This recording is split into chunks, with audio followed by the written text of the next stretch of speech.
there are infinite versions of me living and existing simultaneously at the same time, doing the exact same thing or something different.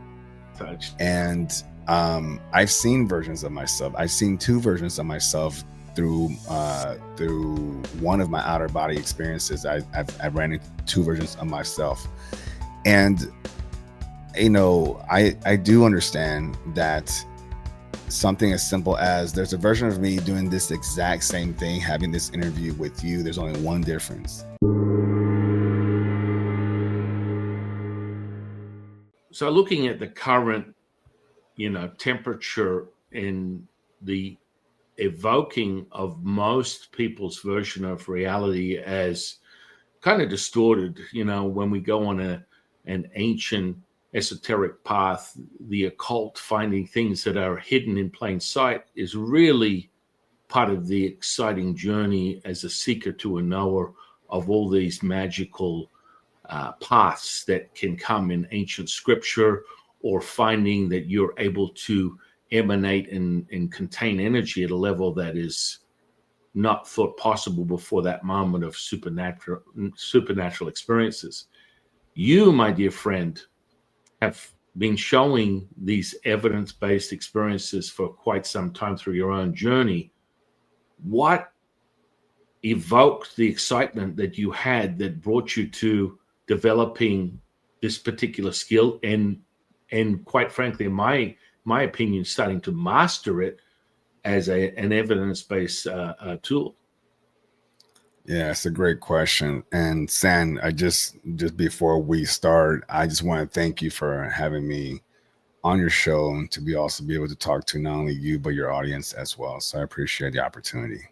Thank you, brother. I'm very grateful that you're here and you're taking your time to share it with me and the audience, because these are experiential moments where this is no longer just a two people talking, but it's an experience. It's a visceral, kinesthetic, somatic experience, and people feel into it. So your presence is so welcomed and so needed right now. I appreciate that. So to answer your question and just make sure I understood it, you wanted me to talk about why is it that I'm teaching Mindsight, or what got me excited into that? Well, yeah, I mean, this is the exciting part for me. I get all giddy. You're like Sherlock and Watson, and you've got these little crumbs, and all of a sudden, super paranormal things become very super normal. And it's always everyone's own ride and journey, how that becomes the absolute. So, yeah, I'm very curious to know where that started. I guess I would answer that Mindsight was just one of the ones that I felt was more tangible to me. There's all these supernatural abilities that you see and you hear about, and you try everything. I mean, in the past, I used to think that I can move stuff, with my mind, right? Telekinesis, right?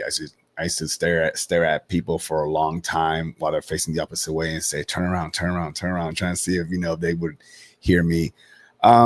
But never really committed to anything regarding these abilities. I really, at that time, I needed to work on myself.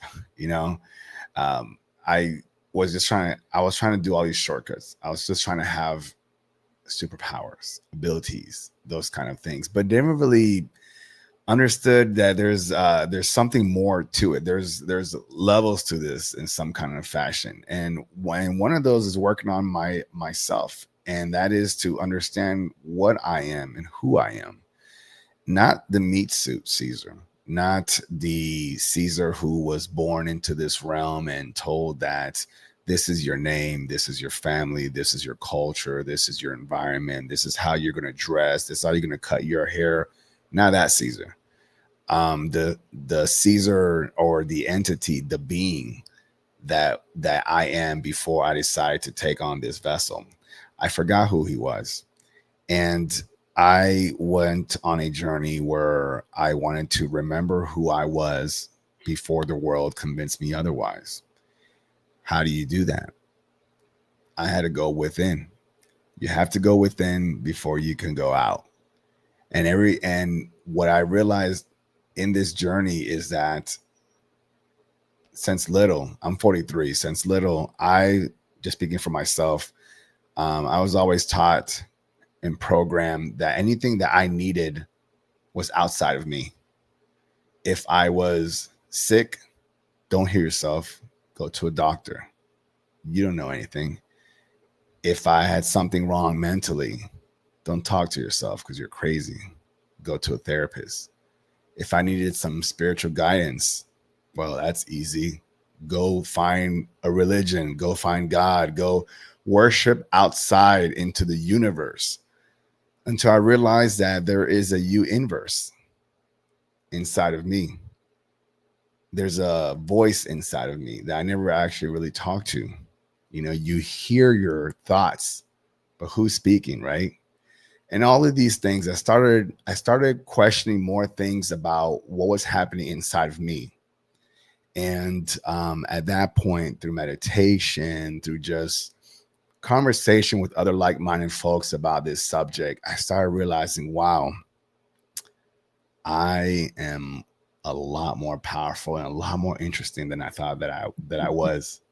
And that got me excited, to answer your question. That got me super excited. Now I'm not just asking aimlessly, who am I? I'm asking that question now with focus and intention. Who am I? What am I? And once I follow that path, I started meeting the right people, having the right conversations, feeling um, feeling the right feelings, having the right thoughts, putting myself in the right headspace. Um, but my whole exploration has not been aimlessly. It's always been intentional. If I'm doing something in regards to discovering myself, there's a target, there's an objective. As we used to say in the military, eyes on target. I knew exactly where I was heading to, not just going into a building or going to a location and hoping that someone's going to inspire me. I don't need outside inspiration. I am inspiration. And so anyways, so yeah, I think the word that I want to give you and your audience is love. I love the hell out of myself, but not in any kind of like physical way, like some folks may be thinking. I love myself. Yeah, I love myself. I love what I am. I love what I'm capable of, and all of the above. And with that love, that's what's kept me focused on this journey. Mm, I love that, brother. It reminds me of part of the Taoist alchemy is selfishness to the selflessness requires the sacrifice. And so when you recognize that you are whole and you love thyself as whole, everything else just opens up. It blossoms like a flower.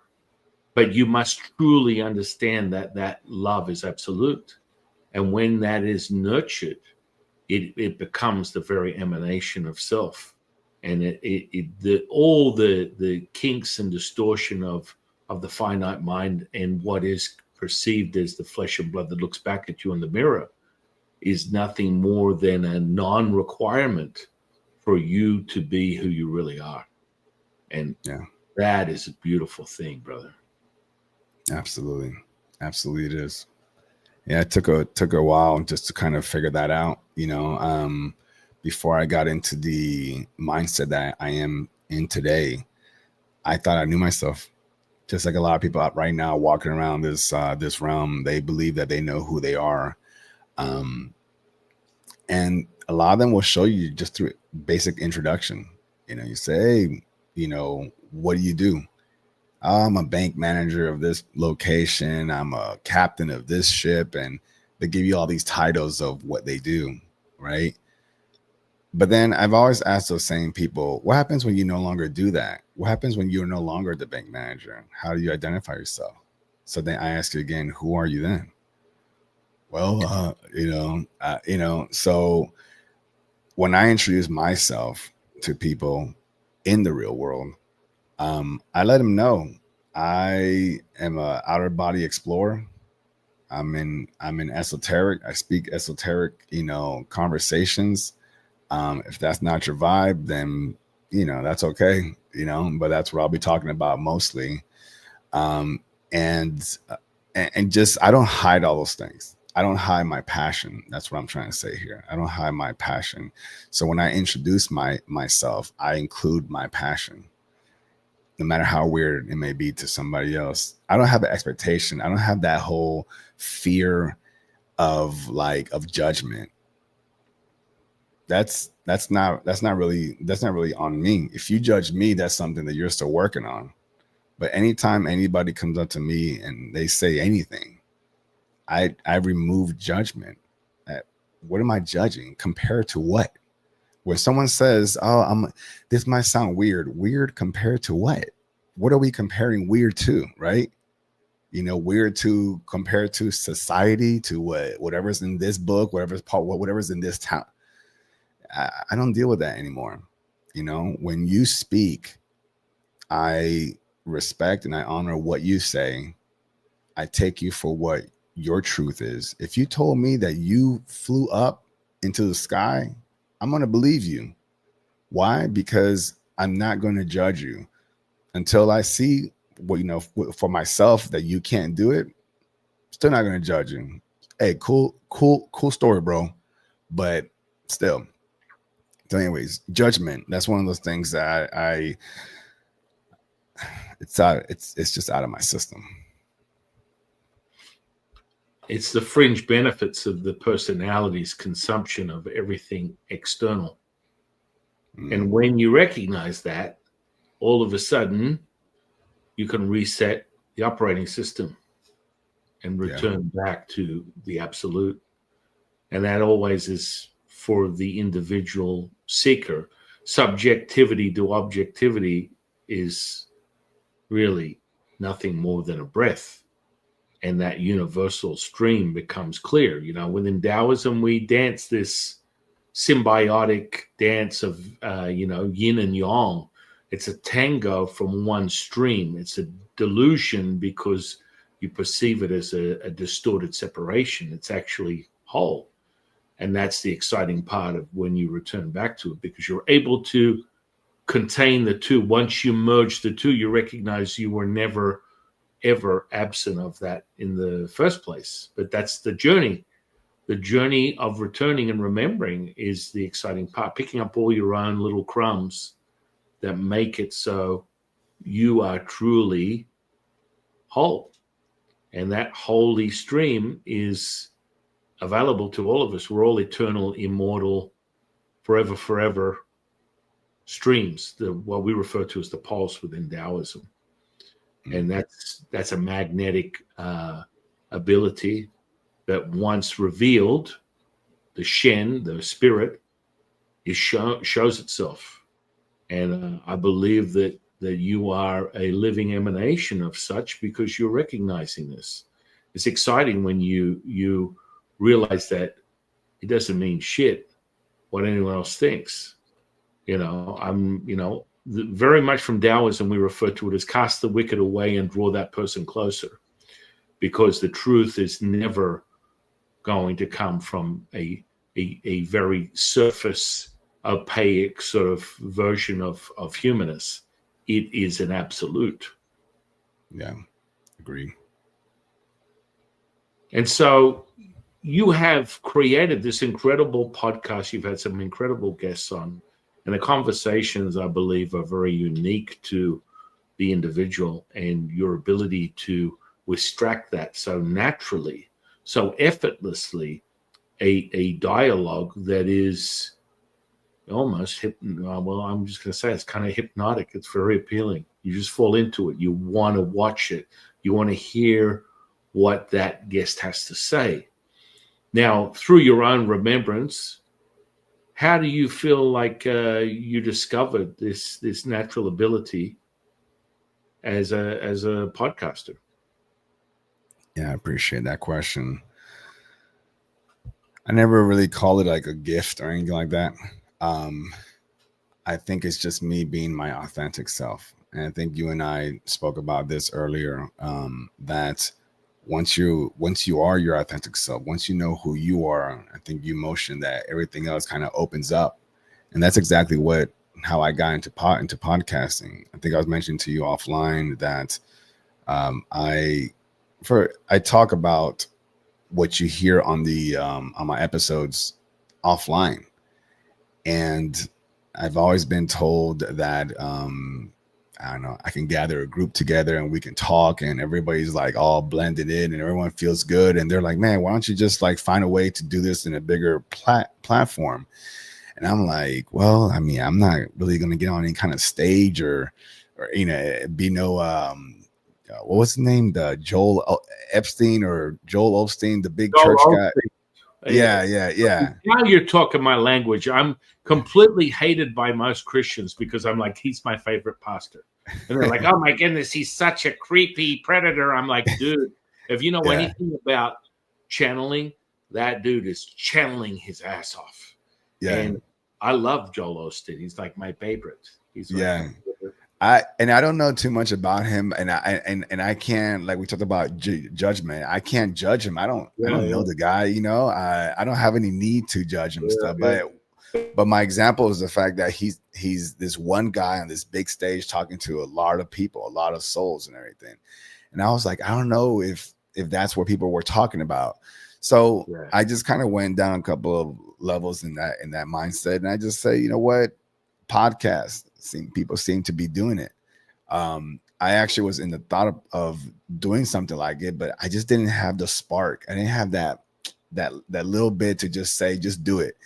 And I came across a friend named Brad Lale. He has his own podcast called the Awaken Podcast, and I saw him post something on a TikTok of him talking about some kind of esoteric stuff, and I listened to it for like 30 minutes or however long the video was. And San, I hadn't seen him for like 20 years. We used to be military buddies. And I saw him for the first time on TikTok. And I said, is that Brad? So I chatted him up and everything. And anyways, he reached out to me and said, yeah, it's me. And hey, I got a podcast and I'm talking about these things. And 20 something years ago, he wasn't into that stuff. Neither was I. So the fact that fast forward, we're both into that stuff. He says, hey, Cesar, why don't you just come on my podcast and let's just have a conversation. And I said, man, I don't know. I don't have any equipment. He said, just put on some Bluetooth ear pods and turn on your camera. Okay. So we had about a good 2-hour conversation. And that was the missing spark that I needed. Because I realized I can do this. And so that whole thought of, I don't know, but I need something. A guy from 20 some years later shows up in my life again, offers me that particular opportunity to do this. And here I am. As some people would say, that is your higher self speaking to you, my dear friend. Yeah, absolutely. Yeah. So where do you lie with that type of like language and that understanding of what does that mean to you? Having an intimate relationship with something that is truly the center of who you are, but it's also something that is all encompassing. So when you're talking about a holy stream, source consciousness, divinity, universe, God, Buddha, Tao, where does that lie for you? It's a great question. So I'm not gonna lie to you and tell you that I know all the answers, right? I'm still exploring. I'm still figuring it out myself. And I don't like to use the word I believe in this. Okay. But I like to say my current understanding of what I am starts with the fact that I don't follow a religion. I'm not a religious guy. I was born based off of a religion, Catholic, whatever. I school. I went to school. I did the first communion. I was altar boy as well, things like that. I was even in the church choir. Like, that was a foundation because that was given to me. But today I just don't follow any organized religion. I'm connected. I am it. It's me. You know, that's my mindset. Now that and again, no judgment here. If you go to church, great, fantastic, because at least you believe there is something higher. You know, there's something more powerful. Like, it starts making you question things. And then for those that don't believe in anything at all, that's okay too. You'll find it at some point. You know, you'll remember again at some point. But in the meantime, where I sit with all that is, I do refer to it as source. That's the term that I use the most. I used to say kind of my higher self, but then whenever understanding the power of words, when I say my higher self, it gave me this feeling of separation. Like, there's me and there's that. So I don't use that anymore. I use the term my expanded self. Whether it doesn't matter if it means anything to anybody else, to me, in my thought process, the way it makes me feel not separated. So, and I have always asked myself in that process of, like, how do I know when my expanded self is talking to me, like, or when we're communicating, when we're aligned? And it's through feeling, with two emotions for me particularly: passion and excitement. When I'm passionate about something, when I'm excited about something, that is my expanded self remembering, hey, that's for you. That's you. That's why you like that. If I see something, I'm like, I don't know why I like that. I don't know why. Who cares why? I'm remembering. I'm feeling it. Like, I'm going to do it. Right. So when I'm passionate or excited, when I have that feeling, I go for it. I go for it because more than likely 99.9% of the time for me, I hit it on the mark. I have a great time. I enjoy it. I excel in it. I do great. So I don't know to answer your question, but that's where I'm at with that. Oh yeah, absolutely. I mean, one of the things that I've been teaching people and are very familiar with is, like, you know, just reading into information. There's energies everywhere. It's always present. I want to ask you a question. What is your relationship with Jesus, JC? Because he's in your field, like, super strong. And when I connect with him is when people are truly emanating and embodying him. That's the only time I see him. When I chop it up with him, it's more through the relationship of someone else's devotion to his essence. Is there any sort of tale there, a story behind that? So I do have an understanding that Jesus, the man, existed, walked on earth, did all the things that he did. And there are, regarding the stories, all of these stories that were put on this one man, I just think is a little bit too exaggerated, given the fact that he did some things. There's some things that I feel that I understand that, yeah, he did, based off of where Caesar gets his information is ancient text. Cuneiform. I'm not sure if you heard of what that is. Cuneiform is like, it's like it's not hieroglyphics. It's what's the easiest way to like, you know, like the Flintstones, how they would write. Pictographs. Yeah, they're like little little sticks. Yeah, they're little sticks. They're not actual like pictures, you know. Mm-hmm. But cuneiform, the Numu Lish, the Atra Hasis, the book, the Epic of Gilgamesh, all of these things came from these ancient stone tablets. Okay, these are things that were found. Archaeologists found these things. There's so many of these ancient tablets that have all these documented, because that's what I'm going to refer them to. They're all these, someone put them down. Someone told these stories. Okay, let's just be real. Someone wrote it. Someone documented experiences. Some people can call them stories. or whatever. I'm just gonna call them experiences, because I'm pretty sure that 1,000 years from now, someone's gonna find one of our books here, and what are they gonna call it? A story, or was it someone's experience, right? So until I know otherwise, I'm gonna call someone's experience. And plus, if you really understand what it takes to create a tablet, like, I mean, to keep it wet, to write and document so much, it's a lot of work. And if I was going to document something that I found out that I feel that was important, and I wanted to last the test of time, stone is how I would do it, or emerald, or whatever these things are, right? Not on paper. So for me to have the audacity to spit or judge and say that someone just was bored and they decided to write something on stone, I mean, come on now, like, So to back to your question, San, Jesus, I do believe the man existed. I don't believe that he himself did everything that was written in the Bible, based off the fact that I feel the Bible is a remix to a lot of different experiences from other fake gods, but Jesus allows people to follow the monotheism, the whole one God mindset. So I understand the narrative.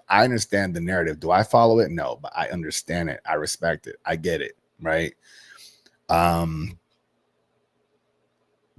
I don't even know if I don't know if I answered your question, but the point is that, yeah, I do understand that he did exist. I just don't follow a religion, so I don't know what to tell you about that. Yeah. I mean, it's all introspective when you It look at is. things at a much deeper level. Your relationship that may have been, one moment you were together, then you broke up, the emanation or resonance that is still very fulfilling within the stream that you put out right now is extremely strong and dense with his energy. Mm. And that's just from me doing this for over 30 years. Now, you might be like, you know what? I'm not feeling this guy. Well, he's feeling into everything that you emanate from a frequency and vibrational level. Now, I don't know how deep you've ever gone on whether you believe in reincarnation or not, but that would be something that would be an interesting path that maybe you've discovered or you haven't. But the idea of having different iterations of self leading up to this would give you a greater sense of your own true power. I always find that interesting. When you lay, Reincarnation, right? yeah, past lives, all that kind of good stuff. I this is just from Caesar's understanding. I thought about reincarnation, right? I thought about what that was, and through my own personal research, I found two words. I found reincarnation and I found incarnation. So, to me, reincarnation is what Jesus did in the story. Reincarnation means he reincarnated back into the same body. That's reincarnate. To incarnate is to transfer your consciousness into a whole different body. That's not what he did. He came back into the same body. So as far as I know, following text and lore and literature, the only person that I've ever read, Book of Enoch, everything, all these books that I've read, the only one that's ever reincarnated has been Jesus Christ. Which again, or Yeshua, because that's not really his name, right? Jesus Christ, right? But the point is that he's the only one that I've ever read documented as reincarnated. Every fake god or whatever case, deity, everybody has incarnated into another, version of themselves, from Egyptian mythology to Greek mythology, Atlantis, Lemuria, all of that stuff. So to answer that question, do I believe in reincarnation? I don't. Because unless I can be proved otherwise, I believe in incarnation. It's an interesting topic because, part of the path of the Taoist rites is becoming the spirit talker. We refer to it as wizard. and that is a bridge between the material world and the spirit world. And that's something that's very, very, very sacred to us in the nature of Taoist alchemy and cultivation.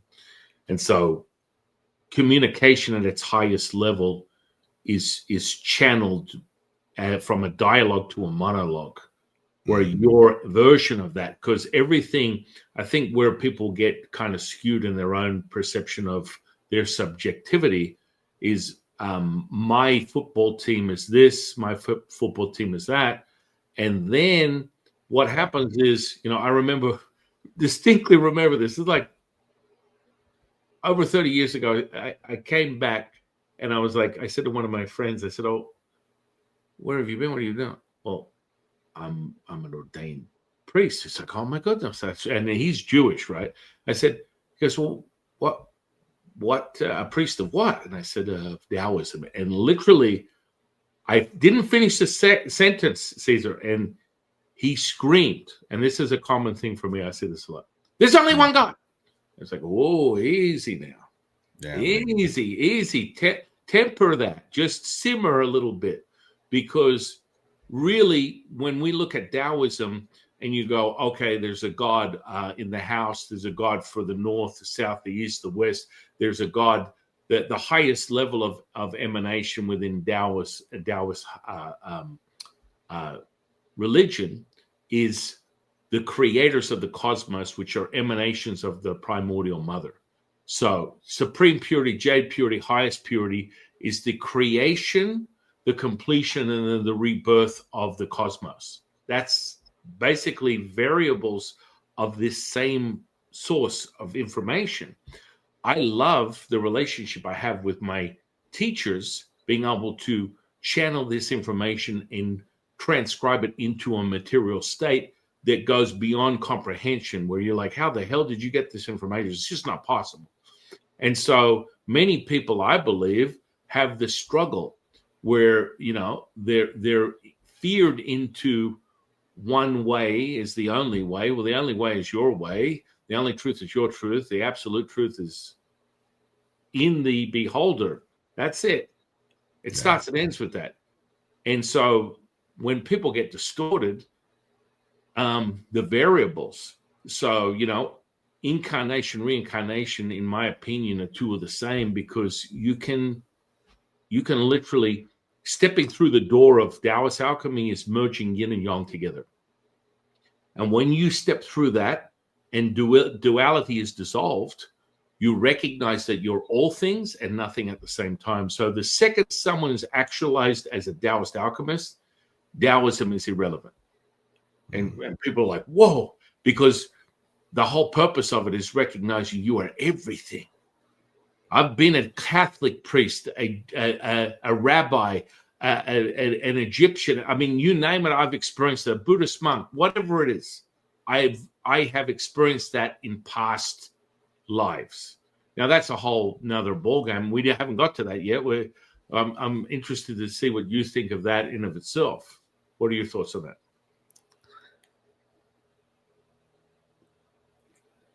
I have an understanding that there are infinite versions of me living and existing simultaneously at the same time, doing the exact same thing or something different.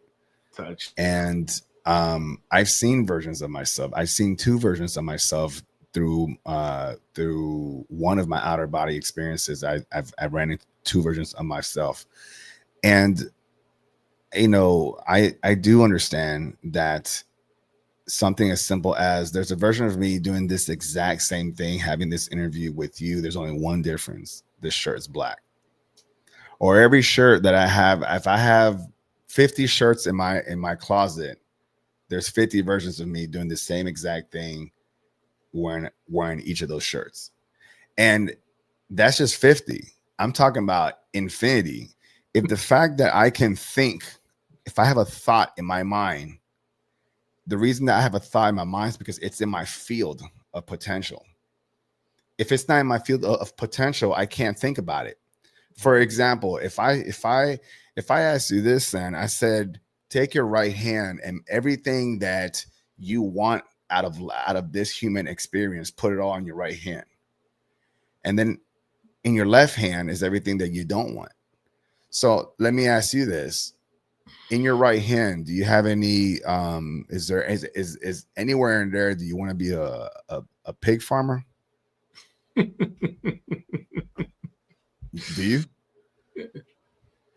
You know what? I've already done that as a young boy, but that's another story altogether. Okay, all right. Well, that's like usually, literally really done yeah. Rare occasion then. Sometimes. All right. Let me go even further out. Do you want to be do you have any plans to live in the jungle?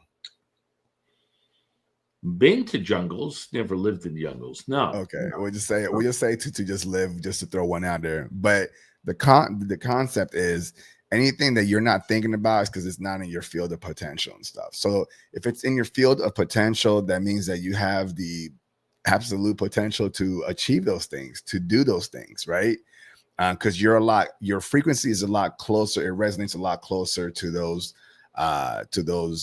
timelines, potential dimensional spaces, whatever you want to refer them as, but you have a stronger chance to achieve those things. So I know when I have a thought of something that interests me, I smile because I'm just like, it's in my field. Now, how I get there, and that's a different story. And matter of fact, how you get there is also even irrelevant, because one way that I use the word manifest very loosely. I don't really like that word, but it's kind of the best way for people to understand. The way I bring things into my reality is that I think about what it is that I want. And I think about all the little, once I get there, I think about all the little things that I'm doing in that moment, how I'm sitting, how I'm talking, who I'm talking to, the things that I'm touching, like every small detail of that moment. I am absorbing it. I'm creating that energy. I'm building it up. Everything. If I laugh at someone's joke, I'm thinking about this whole scenario and I'm absorbing it. And then once I feel like I'm in that, like I feel that situation, I hold on to that feeling and the thought, the imagery of that, I throw that away. I get rid of it because of how it looks like doesn't matter. As long as I feel that, I jump into that timeline. I automatically tune in. I don't tune in by thought. I tune in by feeling. So that's the way that if it helps anybody else out, that's the way that I get into that space. I don't just think about it. Oh, I want to do this. I want to do that. Sure, go through all of that, but then throw that thought away and stay in that feeling. Stay in that feeling. And it takes a while. It could take, for some people, it takes a minute. Some people might take an hour. Okay. But once you feel it, you just time jump. You just quantum jump, I should say. And that's what they call it. So yeah, multiverse stuff. I think you may have been a Taoist in a past life if you believe in that. I'm starting to think. I mean, it's an infinity, right? It's an infinity situation. So I would say yes, I have. Yeah, because I mean, part of distinguishing Wei Dan and Ni Dan in external and internal power and evoking the Nigong, which is really your own potency, your power, is being able to recognize that you are slipstreaming a resonance that is equal. And so once you merge those energies and you are a holy stream, you can be anywhere. You can be all things and nothing at the same time. And that is the true nature of who you are. And when you realize that your participation is not required, right, we get here. We find it here. Yeah, absolutely. I've never witnessed a physical healing in my life where I've amounted to anything. So it happens. I don't, I'm not sitting here calling in the angels, waiting for my incense to burn down and be emanating a certain resonance. It's a conditioning. Now, 30 odd years ago, there are processes to develop to that level, that node of awareness. That is a process. It's a method to the madness. Anyone that wants to dismiss their own rite of passage is fundamentally missing out, in my opinion. You need to condition yourself to acquire it at will. Your evidence comes from your own training. Something as paranormal, as supernatural as telepathy or insight versus psychic abilities. I mean, there are many different variables that you could put the category of mindsight in. There's it touches many different, but cognitive sort of psychokinesis is kind of the in-between state of what we're talking about when you're conditioning yourself in a mindset. Now I'm just using these terms because most of my parapsychologist friends want to define what that is. I'm an experiencer. All that bullshit goes out the window. I'm a Pepsi challenge guy from the 80s. I'll take the Pepsi taste test with anything. Show me. Show me. You know what I mean? That's what it comes down to. So for me, I love the fact when we're talking about telekinesis, you're like, I couldn't give a shit about that. I'm like, that's fundamentally how I am with many different variables of conditioning. I experience it and then I move right along as part of the stress, adaptation, and then expansion of self. And these are the fundamentals, right? So, I've only ever seen 3 people levitate in my lifetime. 2 of them are Indonesian masters from the jungles, Kundalini masters that have spent 20 years. And they would levitate 4 or 5 feet off the ground and be smoking a huge blunt and consume bags of ganja. Bags. And you look at them and you go, how is that? Where's the holiness here? Right. Well, obtaining these levels of conditioning does not necessarily mean you return to the default. And so the only other person that I've witnessed is that is one of my students. Because once you condition yourself to the resonance, I'll give you the keys and the blueprint because it's method. This is all, heads up, guys. This is a condition. Once you understand that it's a formula, anyone can obtain these abilities. You just need to be able to repeat it. So it's not a psychotic episode. You have to condition yourself. And that student, he got to that level of resonance where, here, look, this is what you have to do. And people are like, well, Jifu, well, how come you're not doing it? Because I couldn't give a shit about levitating. I couldn't care less. What some people call as CDs or supernatural powers, we refer to these as transformative skills. It's part of a much bigger thing, from shape shifting to basically all the different variables of clairsenses, mediumship, channeling. It's all sensory perception. It's a developmental skill. That's it. That's it. That's where it ends. Now, when I witness people, coming back from the dead, literally comas, or, more recently, I watched my youngest son die in my wife's arms, and my 5 children huddled around and was trained in the conditioning that I showed them how to perform the state of now. We watched his spirit come back into his body. After 2 minutes, it was like an adrenaline shot right through the heart. He came back up. And at that moment, I was nothing and everything. And it took me 3 weeks afterwards. I sat with myself and mourned the death and rebirth. But that takes you having to recognize that the wet ass hour comes. There are no participatory moments where your mind or personality are present. Nothing happens. And I refer to this as more like bending metal, or have you bent a spoon before, or you've pursued that? I'm attempting to get to that point. I've just recently started, probably about 2 weeks ago, and with that passion and excitement I told you about, I just started getting a little bit excited about it because of our friend Sean McNamara, right? Yeah. But PK parties, they refer it as. Yeah.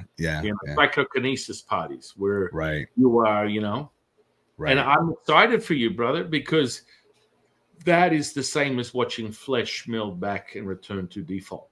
It's no different. So what I characterize that state of potency, where you call it excitement, that level of potency, I've spoke to many psychonautic experiencers. I don't or never have participated. I evoke DMT experiences internally through the alchemy process, Right. but it's as vivid and as real. Like we're talking right now, I'm already, as you would, clinically or technically, I'm astro projecting. The backdrop is the universe. Yeah. I am moving through objects and experiencing them viscerally while I'm talking to you. That's what we Right. call multitasking. Now, Yeah, absolutely. I ain't 3 cents short of $1. I didn't leave my groceries at the meat market, as Crockett and Tubbs would say. Shout out to Miami Vice. Gotta love that show, man.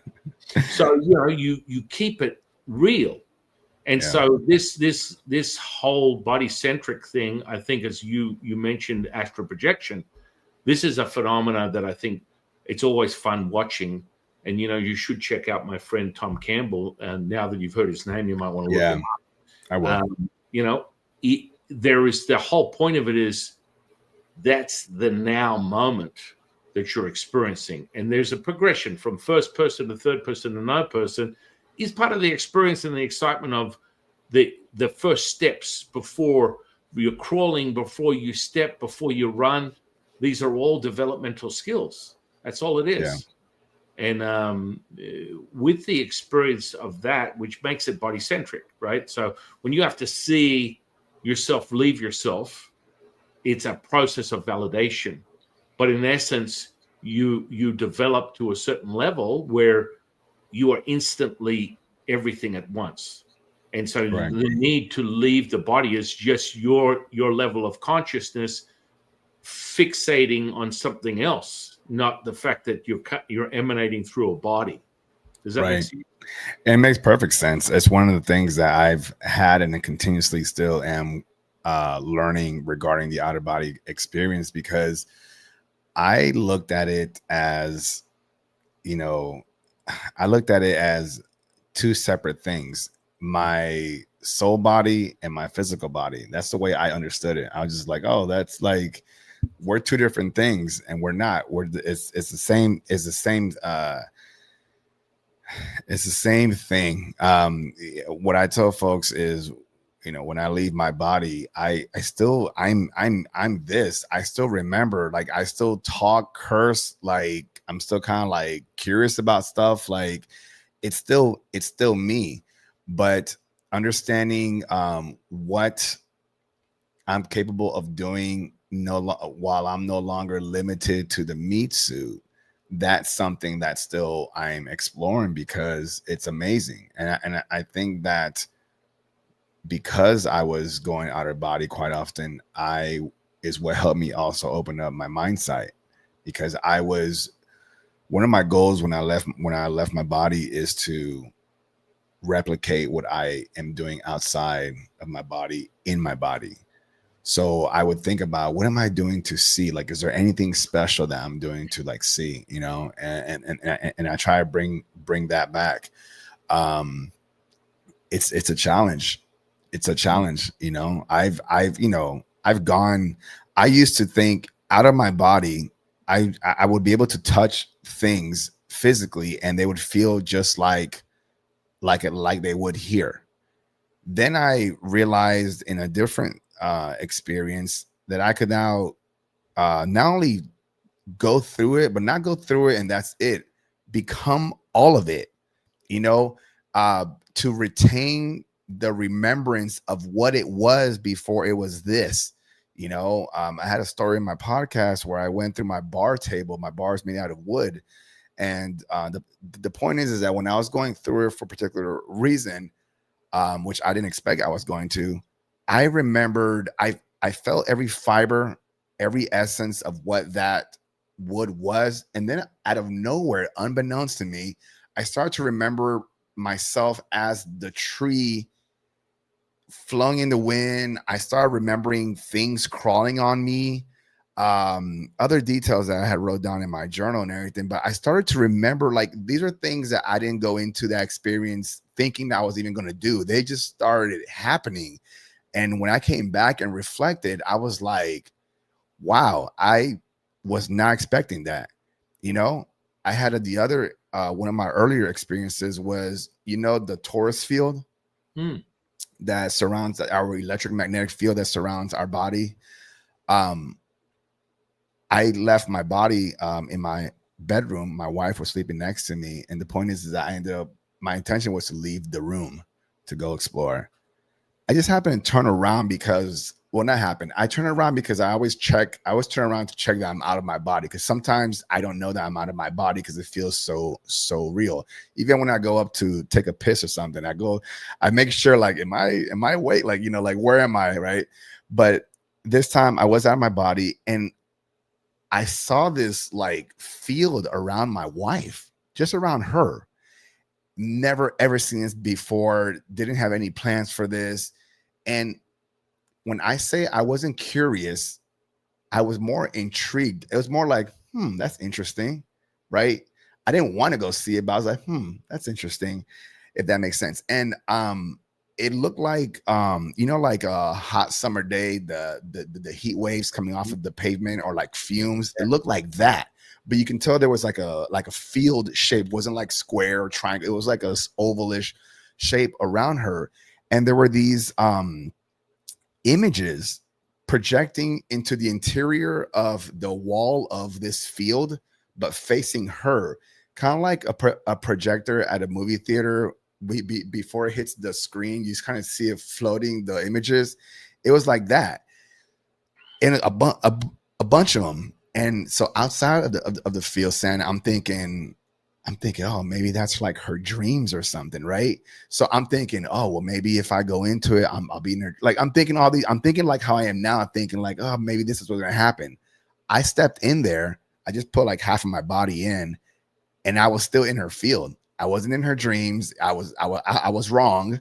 And I turned around to look up at the field, and I started seeing the images that I was seeing. And I'm like, and I couldn't grasp it. I was like, what's happening here? What am I seeing? But what I could tell feeling wise was that these were her thoughts. These were her thought forms. How that works, why that works, I don't know. I'm still, I can't tell you that I know everything, but that was the experience. So anyways, I don't know why I went there, but the point is that the outer body stuff, I'm still like learning so much more about what I am, not what everyone else is, what I am, and how I navigate through this realm. It's fascinating to me. Yeah, I mean, it's like, you know what you know, you don't know what you don't know. Yeah. So you're receiving what is digestible right now.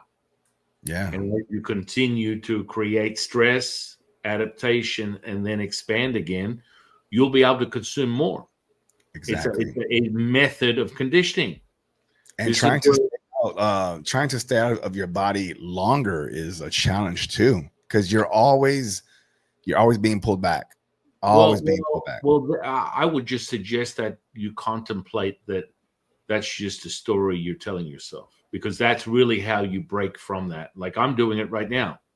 Yeah. And so the backdrop for me on an average day is darkness. And so when I put my attention and intention together, that evokes the Shen, which is the spirit. And now I'm able to create and manipulate the material world. This is just a gift. This is what Shen Gong is from Taoist alchemy. And so that's how it's possible. And so when you get to degrees of psychic abilities, clairvoyance, mediumship, channeling, these are all variables of the same thing. Only the fixation on it having to be an out-of-body experience. And I would just say that, Bob Monroe kind of punished people by throwing that out there, because now people are set with a fixated version. And this comes down to, this obsession where people are like, I need to be in sleep paralysis to evoke my spirit. And that's just, I'm just going to say that I've been doing this too long. It's bullshit. Yeah. So when I haven't had one, I haven't had one sleep paralysis, and so I agree with you. I'm not saying that you can't. I'm just saying I haven't had it either. No. But the fundamental issue is there's a certain process that you're signing up for where the conditions are the same. Soul contract, soul review, you exit the body. There's different dimensions. The dimensions are 12. This is what we call mind control, ladies and gentlemen and ladies. I mean, I teach people body language and and face reading. And these are all ancient techniques of understanding a greater sense of self. But understand that you buy into whatever it is that you consume. And so there's nothing that is not real or real. It is determinative by the experiencer.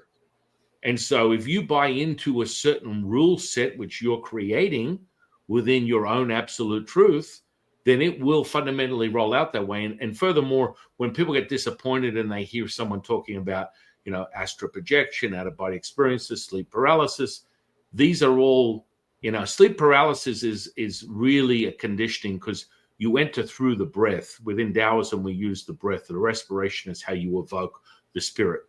And so the absorption of the riches is what we call the ultimate amber. You consume that energy. Your body is so spontaneously consumed by the energy, you feel like a glow stick. And with every breath, you get brighter and thicker and more dense. So when people talk about subtle energies, I would say that is a misnomer, and quite frankly, that's their version of reality. Energy is not subtle for me at all, or anyone that I teach. It is very tangible, it's very palpable, it's very real. And the higher you ascend, the denser it becomes, not the lighter, which is where the delusion comes in. So, when you're doing out-of-body stuff, the biggest issue that I find most people have, having taught this for so long, is that they become fixated, and then it becomes even harder. It's like the undulating flame that you reach for. And so what happens is, I got it. I did it 3 days in a row. Now I haven't done it for 6 months. Or I just can't. It's like, it's such stage fright, performance delusion, where they're so fixated on it. They're so concerned about the outcome, and it doesn't materialize, which is kind of like through your own journey. The second you let go, all the superpowers started to just flood in. And they're just, holy moly, they're just there. And that's with a lot of out-of-body experiencers. And if someone goes down the path of having to shut their physiology down, your true nature is you're an eternal immortal. That stream is a constant. Energy potential is a wave. It's impermanent, it's transitory. You are not. You are permanent. You are eternal. You are immortal. And so that is a stream of magnetism that does not require you to exit anything. So people have these scenarios. It's hard to get out. I get pulled back in. This is a conditioning of a story that you've told yourself, and it lays out that way. You are a creator. Everyone needs to understand this. Everyone has the ability to create. So you are literally creating the boundaries. Tom and I have had these conversations quite often, and it's like people become body-centric. All you are is, from a metaphysics perspective of Tao, I'll just explain it as such. Animation, the primordial mother, the void, animates everything. That animation, the mother animates consciousness. Consciousness animates the spirit animates energy. Energy animates the material world. This is, as a Taoist, this is how we perceive how things are working mechanistically. And quite frankly, a lot of theories of everything and many physics models would also relate to a similar type of processes. And this is just an indigenous ancient practice that's been going on for thousands of years. Quite frankly, if we look deeper, many of the practices in indigenous cultures that you've spoken of through this podcast probably have similar viewpoints and ideologies or theologies of how things are put together. More frankly, Hermeticism, or that type of like processes. There's a familiarity there that goes across other systems.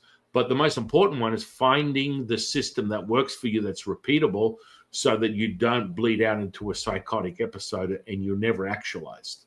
And that's up to the individual. The more you embed yourself into the avatar, the more you can explore as your eternal immortal self. You must pour the foundation for yourself to be whole.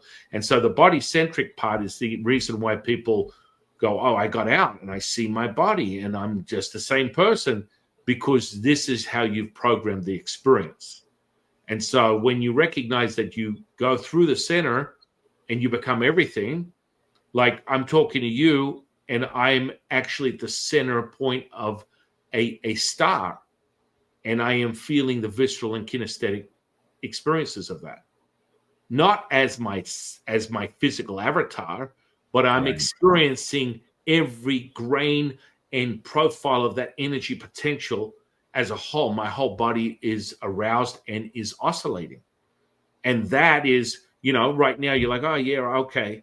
But if I actually put a signature to it and fixate my body to emanate it, I'm doing this. And then it's pulsating. And this is how I'm feeling. And then I start moving like this. And this is what's going on through this avatar right now, and just draw it back in. That's going on all the time. And if you give yourself a sense that you recognize this, your whole experience will change. And so, you stay within the material and the energy. And that's where most people, what I call the spiritual baby shit, they can't get out of that. They can't get out of the material distortion and the energy potential to actualize their spirit. And you, my friend, you've already tested and experienced it. Now you just have to change your own rule set, and you'll recognize, holy shit, I went from, I'm going to go and explore something out of my body and recognize I am the universe. I'm all of this. I'm all of this. I am the universe, man. Yeah. I'm everything. Yeah. And I love that you said that, because I've had moments of thinking about what you just said. And you're right. I'm experiencing what I choose to experience, what I allow myself to experience. So if I think that I'm looking behind me to see if my body's there, that's what I chose. That's how I chose to interpret that. If I feel like I'm going into my living room, I'm choosing that little space. But in reality, like you said, I'm everything. I'm all of it, Now, that does explain for many situations where the thought of me being somewhere puts me to that place, But even at times at that point, earlier in that time frame, I was still trying to think about it in some kind of physical sense. How did I get here? Like, what did I do and stuff? I've always been there. I've never left. Distance, as you and I both know, is an illusion. We're all here. Are you a crystals guy? Are you into crystals and stones? I don't know if I'm a crystals guy, but I do have my own my own crystals and of different kinds and everything. No, I'm not a crystals guy. I wouldn't claim that. Do I understand and respect them? Do I feel like they're sentient, things like that? Yeah, absolutely. And how much do you feel into that? Like feeling the juice on something like that, your degrees of sensory perception start to really refine and develop depending upon how much you want to put your attention to it. So something that's like a that, good point. Like that stone right there. If you put it in your hand and you feel the weight of it right now, just kind of feel the weight of it. And there's this one. I think this is amethyst. Amethyst, right. I think isn't this the one that like helps with your psychic abilities, something like yeah. Something like I mean, generally speaking, someone would use that to create a clearing field. You take 2 pieces of amethyst in each side of your bed, and this would then keep the higher states of awareness through the energy set. It's clear, so that you can literally step into a clairsent, and that's kind of just through that. Like that skull that you had. If you hold that in your hand right now, just hold it in your hand, right? You feel the weight of it. Just kind of feel it in the palm of your hand. Just put it in the palm of your hand. Just kind of feel it, right? Yeah. Right? And then you put it down on the table, right? You felt that weight. And then if I focus my attention on that stone, and then I sink into it, just like you see your mindsight, I sink into the same energy, and just through emanating that, fixating it, turning it inside out, and then changing the vibratory emanation of it. Pick it up and tell me what you experience, and just feel the weight of it. I mean, I don't know what we were going with that, but I feel it's lighter. Right. It's changed the whole concept. Yeah, it doesn't feel as doesn't feel as heavy as it. right? The weight that was there earlier, I don't feel it. Why is that? Because I changed the whole construct of that object. That's cool. That's cool. I Real appreciate time, it. real That time. was cool. We did a real time wizardry. That's how it works, brother. I like that. That was interesting. I didn't know what was going on, but I did realize that the weight was a little bit different. So that's And cool, now man. if you put that on the counter, because now it's completely changed the construct. You take your two hands like tuning forks, Okay. and just palpate the auric field around it. Now, if you see it or don't see it, you can just put your palms tilt towards the object and then slowly palpate the energy and tell me what you're experiencing. Slowly. Slower is faster. The slower you go, the Oh more yeah, you it's field. I can feel its field. you can feel the center point where there's resistance. It's pushing Yeah. out. Yeah. Yeah. I've not seen. I've experienced that also with my own palms and everything stuff. But what's interesting was that this was. I mean, this is actually probably about, if you look at a ruler, about a foot and a half away from me and stuff, and I'm actually feeling it. I usually don't feel things from this distance, so that's interesting. Yeah, you ain't seen nothing yet, brother. Come on I the haven't. ride with me. Take Yeah. these fingers now and point them towards the skull very slowly. And Okay. as you bring them down towards the skull, you're going to notice a different degree of emanation. And you Go explain. slowly. Yeah, go slowly. So you explain the sensory perception as you slowly point your fingers towards the skull. And what you I don't know what I'm supposed to be feeling, but I don't know. I feel underneath my fingers. I feel something. What? You see, I'm not a front loading guy. So one of Yeah. the very big things is what you're experiencing is precognition, because I am not going to lead you with the cynical skepticism of the finite mind. So your experience validates it. Instead of me going, yes, Cesar, you got to feel this incredible. You're like, holy shit, I can't explain it, but this is what's going on. Ah, you already did. Yeah. And so that's part of like, this validates as true. And you go, holy crap. And what'll happen is you'll go back tomorrow after this conversation, come back into your office, wherever you're transmitting from, and you'll palpate it and go, holy shit, it's actually got bigger, because it actually grows. I was thinking about that. I am gonna do. I'm gonna do those three things later on, or maybe tomorrow. So I appreciate that. That was great. It doesn't go anywhere. It alters, and this is part of the magic, because it's instantaneous, and this works for anything. It doesn't matter what it is.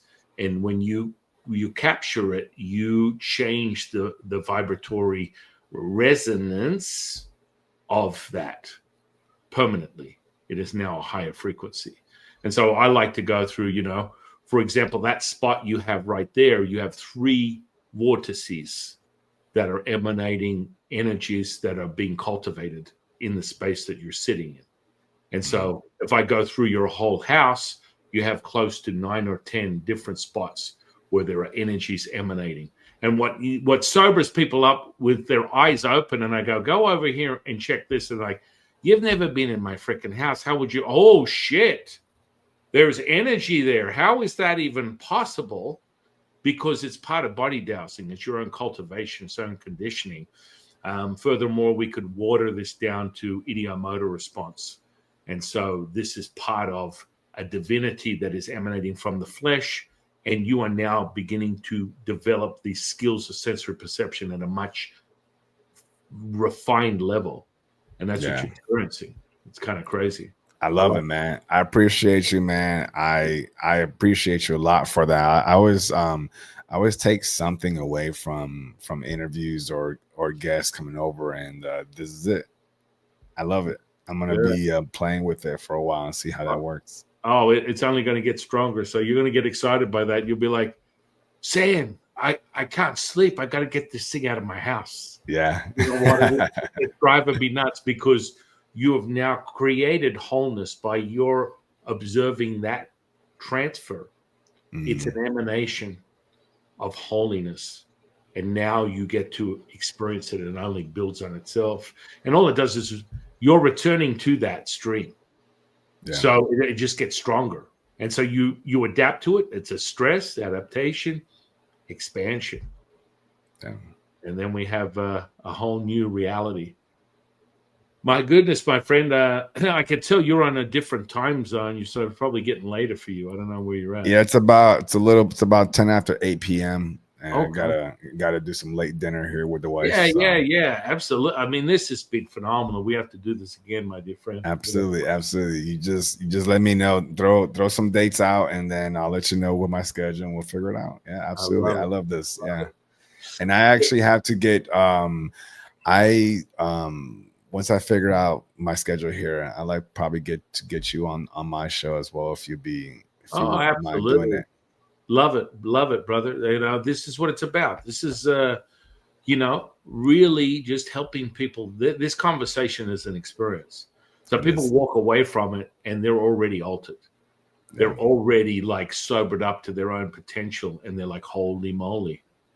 I've changed my own emanated state just from this conversation. And I mean, I really fundamentally, that's the purpose of, that's my mission, to return everyone to whole, to give them the opportunity to remember who they are.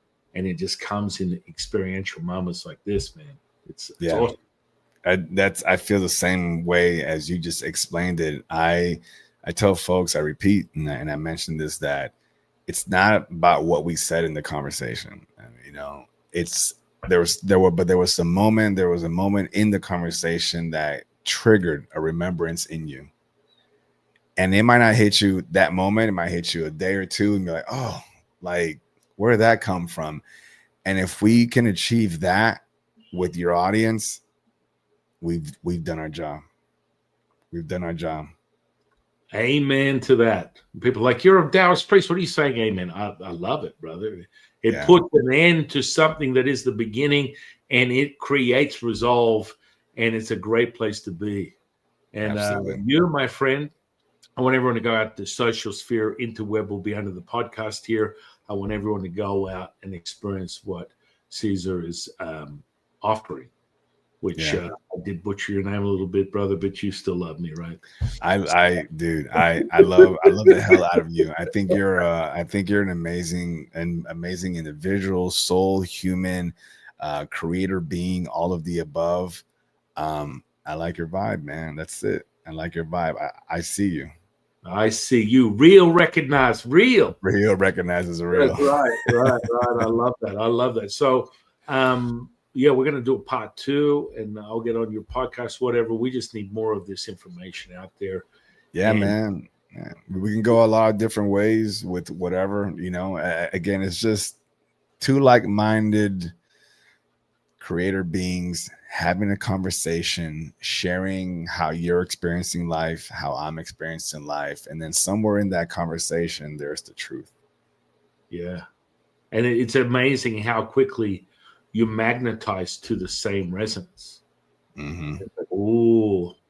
It's like that old song, reunited, and it feels so good. Yeah.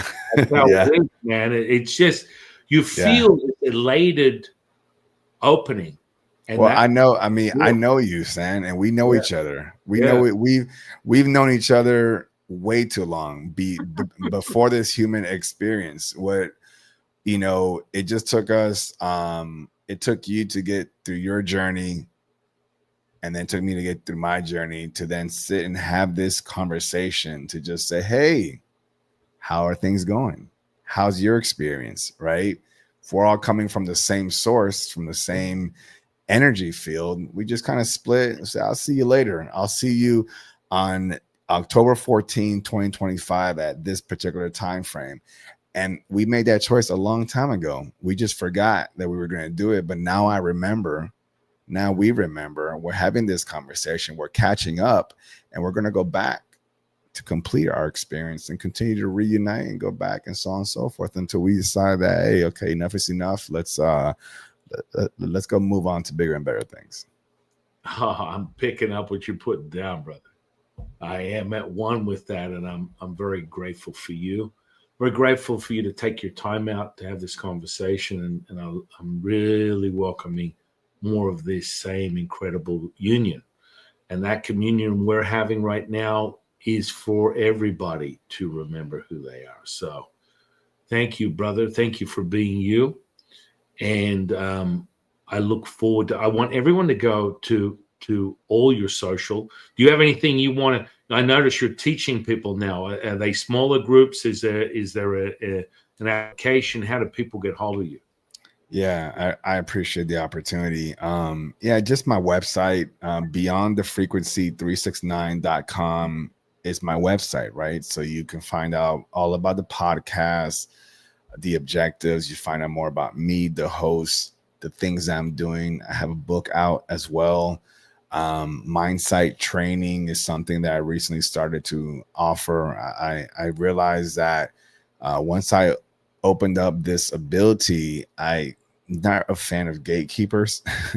So I just remember something that I forgot. And there's a lot of people that I'm noticing that are like making it bigger than what it is. Oh, I have this seminar in Canada or Australia and it's like $3,000. And I'm like, why are we doing this? I mean, yes, we all got to put food on our table, right? So I look at money as energy. I give you my time, you put a little bit back in me, and we're good to go. I don't chase the money. The money chases me. So that's not even the goal. It's just like, okay, let's do this. I decided to do group sessions with folks. I was doing one-on-ones, San, first, and it was successful. Like people were just loving it, but I'm getting so many bookings that I don't have enough time in the day to live my life and do me and help people out. So I started to just do groups, trying to get more people. And I just did my first group in October 12th with 6 people just to test it out. I'm a 369 guy, so I picked 6 people to do it. And it was great. Like the energy was boom. And like I told you, even offline, I opened up a new window. I'm the teacher and I opened up a new window. So I was like, this is great. So yeah, I got 2 more sessions, 2 more group sessions before the end of the year. I'm probably going to do one in November or one in December, probably bump it up to 9 people, to see how that goes. But all that stuff is coming up at some point. So you guys can see all that in the, on the website. But yeah, guys, I appreciate everybody joining me on my ride. I'm exploring. I don't know all the answers. I'm just smiling and loving experiencing what I'm experiencing, talking to people like you, talking to people like my guests. Everybody's so cool. Everybody is so cool. Everybody has a story to tell. And that is such a beautiful thing, to just take a moment and just stop and listen to you tell me everything that you've experienced up to this point, up to this conversation. And then I learn from you. And then you learn from me. And then when we close out of this episode, we go back to our lives and we reflect like, man, that was cool. And I want to do it again. And that's how it works for me. You had me at hello.